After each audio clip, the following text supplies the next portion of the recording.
Hi everyone, welcome back to my YouTube channel. I hope you all are doing well. तो आज मैं एक बहुत ही इम्पोर्टेंट टॉपिक पे डिस्कस करने वाली हूँ जो कि मुझे कमेंट में आया था। और क्वेश्चन ये था, what do you think about the need of financial independence for women? Should a woman aspire to become financially independent if she belongs to a wealthy family, married to a wealthy and loving family? What will be motivation? तो ये किसी ने मुझे comment किया था। तो पहले तो मैं आपको समझा देती हूँ कि इन्होंने पूछा क्या है। इन्होंने पूछा है कि अगर किसी लड़की की किसी रिच फैमिली में शादी हो जाती है और जो उसका हस्बैंड है वो फाइनेंशियली स्ट्रांग है और लविंग भी है, तो क्या फिर भी उस लड़की को फाइनेंशियली इंडिपेंडेंट होना ज़रूरी है? तो यहाँ पे मैं अपना ओपिनियन दूंगी कि मैं इस बारे में क्या सोचती हूँ, क्योंकि अगर मैं यहाँ पे कुछ बोलूँगी तो फिर कुछ लोगों को ऐसा लगेगा कि नहीं, ऐसा नहीं होता है, आप इस बारे में गलत बोल रहे हो, क्योंकि हर किसी के अपने अपने ओपिनियन होते हैं। तो जो मेरा ओपिनियन है वो मैं आप लोगों के साथ शेयर कर रही हूँ। तो सबसे पहले तो मैं ये बताना चाहती हूँ कि फाइनेंशियल इंडिपेंडेंस का मतलब क्या होता है। लोग ये समझ लेते हैं कि अगर कोई लड़की फाइनेंशियली इंडिपेंडेंट है तो या तो वो अपनी फैमिली के अगेंस्ट जाएगी या फिर वो अपने हस्बैंड की रिस्पेक्ट नहीं करेगी। और भी बहुत सारी चीज़ें हैं जो लोग सोचते हैं, जैसे कि वो ऐसे प्रूव करेगी कि मैं अर्न कर रही हूँ तो अब मुझे किसी की कोई ज़रूरत नहीं है। तो फाइनेंशियली इंडिपेंडेंट होने का मतलब ये नहीं होता है कि तुम किसी के अगेंस्ट चले जाओ या फिर प्रूव करो कि तुम अर्न कर रहे हो। लड़कियां इसलिए फाइनेंशियली इंडिपेंडेंट होना चाहती हैं क्योंकि उनको खुद की जो बेसिक नीड्स होती हैं उनके लिए किसी और पे डिपेंडेंट रहना पसंद नहीं होता। किसी आदमी को पैसों की ज़रूरत है तो या फिर कुछ मतलब अपना कुछ सामान लेना है, कुछ उसको ज़रूरत है, तो वो अपनी वाइफ से बोल रहा है कि मुझे कुछ पैसे चाहिए, मुझे ये लेना है। तो उस टाइम पे आदमी को भी ये लगेगा ना कि मैं अपनी ज़रूरत खुद पूरी नहीं कर पा रहा हूँ, मैं किसी और पे डिपेंडेंट हो रहा हूँ। वही चीज़ औरत के साथ भी होती है, क्योंकि अगर तुम इतने कैपेबल हो कि तुम खुद से अर्न कर सकते हो फिर भी तुम दूसरे पे डिपेंडेंट रह रहे हो, तो उसको भी ऐसा लगता है कि हम जब अपनी ज़रूरतें खुद पूरा कर सकते हैं तो क्यों हम लोग खुद पूरा नहीं कर रहे उसको, क्यों हम दूसरे पे डिपेंडेंट रह रहे हैं। और मैं ये भी नहीं कह रही कि दोनों को अर्न करने की ज़रूरत है, क्योंकि बहुत सारी आगे को रिस्पॉन्सिबिलिटीज़ आ जाती हैं तो उसमें एक औरत आगे को नहीं कर पाती, क्योंकि एक टाइम पे बच्चा हो जाता है तो उसके बाद उसको घर पे रहना ही पड़ता है, बच्चे को संभालना ही पड़ता है। उससे पहले तुम कुछ भी कर लेते हो, तुम्हें ऑफिस का काम हो चाहे घर का काम हो तो तुम सब मैनेज कर लेते हो। बट बच्चा होने के बाद एक बच्चे को माँ की ज़रूरत पड़ती है, तो दोनों को एक दूसरे को समझना बहुत ज़रूरी है। दूसरी चीज़ है, जब कोई इमरजेंसी आ जाती है तो उस पर खुद को संभाल पाना। क्योंकि आप मेरा एग्जांपल देख लो, मेरे हस्बैंड का सारा ट्रीटमेंट आर्मी हॉस्पिटल में हुआ है तो वहाँ एकदम फ्री इलाज होता है। लेकिन उसी के बजाय सपोज़ अगर हम लोग कहीं बिजनेस होता हमारा या फिर कोई प्राइवेट सेक्टर में होते मेरे हस्बैंड, और मैं तो कोई जॉब वॉब करती नहीं थी, तो उस टाइम पे हम लोगों के पास वो पैसा कहाँ से अरेंज होता, क्योंकि मैं तो उन पे डिपेंडेंट थी और उन्हीं के साथ ऐसा हो गया तो फिर पैसा कहाँ से आएगा, क्योंकि उस टाइम पे तो ज़रूरत पड़ती है ना पैसे की। अगर सोचो कैंसर का किसी का ट्रीटमेंट चल रहा है तो कितना पैसे की ज़रूरत पड़ती है, और तुम जिस पे डिपेंडेंट हो वही बीमार पड़ जाए तो फिर कहाँ से तुम पैसे का अरेंजमेंट करोगे। चाहे तुम रिच फैमिली से भी बिलोंग करते हो, फिर भी जिस पे डिपेंडेंट हो वही अगर बीमार पड़ जाए, उसी को कुछ हो जाए, तब तो तुम्हें खुद से ही करना पड़ेगा। ये सोच के नहीं बैठना पड़ेगा कि मैं पहले इतनी फॉर्चुनेट थी अब मेरे पास कुछ नहीं है। तो कभी भी ऐसी सिचुएशन आ सकती है, क्योंकि लाइफ अनप्रिडिक्टेबल है और कभी भी किसी के साथ कुछ भी हो सकता है। और ज़रूरी नहीं है कि जो अर्न कर रहा है वो हमेशा स्टेबल रहे, मतलब कभी कभी फाइनेंशियल लॉस भी हो जाता है या फिर कहीं रिस्पॉन्सिबिलिटीज़ बढ़ जाती हैं। और मैंने तो देखा है कि आजकल तो कोई भी घर पे बैठना बिल्कुल भी पसंद नहीं करता। कोई भी हो उसको कुछ ना कुछ करना ही पसंद है। वो सोचता है कि चाहे लेडीज़ हो घर पे भी बैठी है तो वो कुछ ना कुछ सीखना ही पसंद करती हैं। और मैंने ये भी देखा है कि बच्चे सबसे ज़्यादा अपनी माँ से सीखते हैं। उनकी माँ लाइफ में कुछ कर रही है तो वो एक बेस्ट एग्जाम्पल बनती है अपने बच्चे के। बच्चे अपनी माँ से मोटिवेट होते हैं कि मेरी माँ ने ये किया था तो हम भी वैसा ही कुछ करें। क्योंकि पापा को तो हम लोग नॉर्मली देखते ही हैं, हर किसी के पापा बाहर जाते ही हैं, ऑफिस जाते ही हैं। तो ये भी नहीं है कि घर के काम हमारे कम होते हैं, घर के काम भी बहुत ज़्यादा होते हैं। एक हाउसवाइफ की रिस्पॉन्सिबिलिटीज़ भी बहुत ज़्यादा होती है, इवन फादर से ज़्यादा होती है, क्योंकि उसको टाइम पे सब कुछ करना पड़ता है और ना ही उसको छुट्टी मिलती है। अगर मैं अपनी लाइफ में अभी कुछ करूँगी नहीं, ऐसे ही बैठे रहूँगी, तो मुन को आगे जाके क्या लगेगा कि मेरी माँ ने किया क्या अपनी लाइफ में, बस वही चीज़ों को पकड़ के बैठी रही तो बिल्कुल भी स्ट्रांग नहीं बन पाएगी उससे।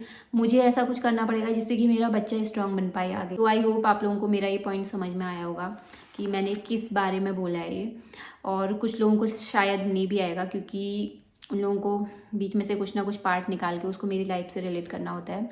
तो मतलब कुछ ना कुछ उसका इश्यू बनाना होता है, क्योंकि ये क्वेश्चन उन्होंने बहुत बार पूछा। जो भी ये कमेंट कर रहा है, इन्होंने बहुत टाइम पहले से ही क्वेश्चन पूछा था, बट मैं इतना मतलब ध्यान नहीं दिया, पहले नोटिस भी नहीं किया था। मैंने स्क्रीनशॉट रखा था उसका कि मैं इसके बारे में बनाऊंगी कभी, बट फिर मैं भूल गई। फिर उसके बाद जब मैंने Q&A के लिए बोला था तो उस टाइम पे उन्होंने ये क्वेश्चन लिख के दोबारा दिया। और कल मैंने वीडियो भी नहीं डाली थी, क्योंकि मुनमुन के सर में चोट लग गई थी, जैसे मैंने पिछली वीडियो में डाला था। तो अभी ठीक है वो, वैसे तो ठीक थी, इतनी ज़्यादा गहरी चोट नहीं लगी थी। बट फिर कल एडिटिंग करने का मुझे इतना टाइम नहीं मिला और चीज़ें, फिर वो होता है बच्चे के साथ। फिर एक तो डर भी लगती है कि दोबारा से गिर ना जाए, क्योंकि उसी जगह पे फिर दोबारा लगेगी तो फिर दिक्कत देता है वो। तो इसलिए मैंने फिर कल वीडियो भी नहीं डाली। और आपके कोई भी ओपिनियन हो तो आप शेयर करना और भी, क्योंकि मैंने तो थोड़े बहुत पॉइंट्स लिए हैं। तो चलो आगे का वीडियो स्टार्ट करते हैं।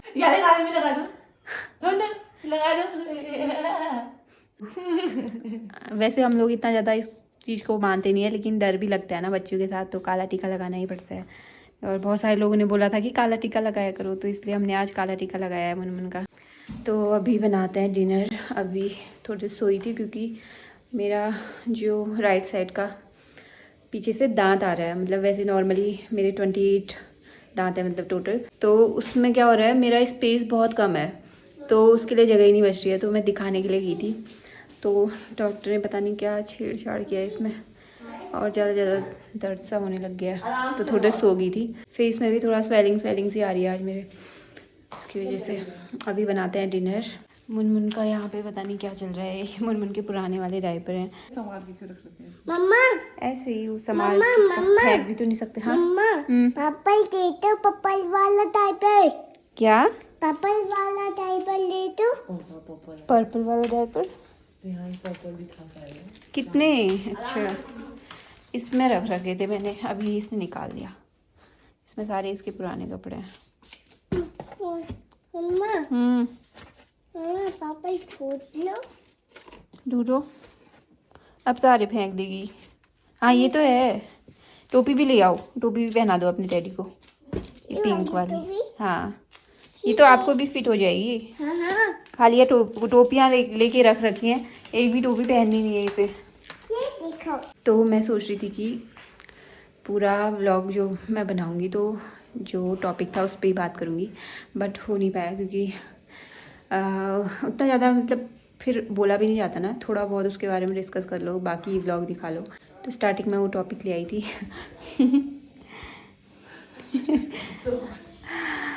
अभी डिनर बनाना है, और दिन में मैं सोच रही थी कुछ और बनाऊंगी करके व्लॉग में, बट फिर मैं डेंटिस्ट के पास चली गई थी और दांत का ये खराब।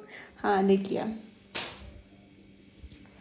तो थोड़ी देर सोई, उसके बाद अभी जाके थोड़ा सही लग रहा है। ये मुनमुन सोने ही कहाँ देती है यार, कितना तमाशा मचा रखा था तुम लोगों ने यहाँ कहानी चला के।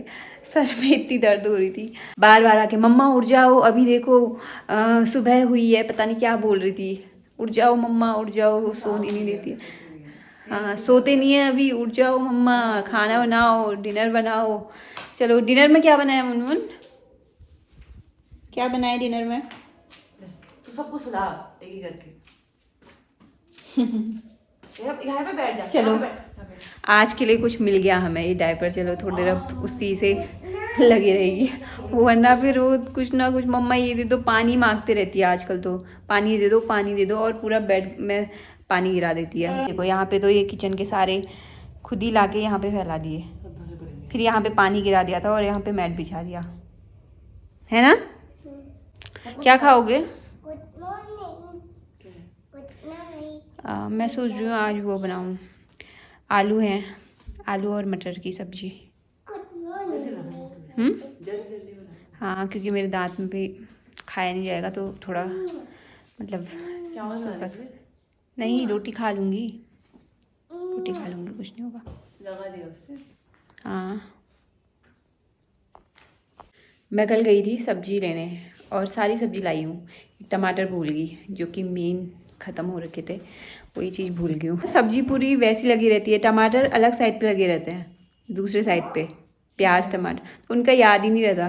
प्याज तो है ही, टमाटर भूल गई यार। ये मुनमुन ने सारा निकाल दिया। ये मुनमुन की बचपन की फ्रॉक है। हाँ, ये मेरी फ्रॉक कितनी अच्छी है। इतनी छोटी भी थी। मम्मा हम्म मम्मा हम्म मम्मा मैं इसको पहन मम्मा हाँ, मैं इसको पहन लेती हूँ। मटर छिल दोगी? हाँ मटर छिल दोगी? मम्मा की हेल्प करोगी ना? ऊपर बैठ जाओ, ऊपर बैठ जाओ। आ रहा?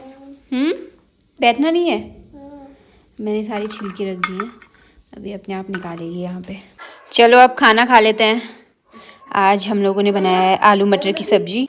तो चलो हम लोग भी डिनर करते हैं अभी, फिर उसके बाद कल के व्लॉग में मिलते हैं।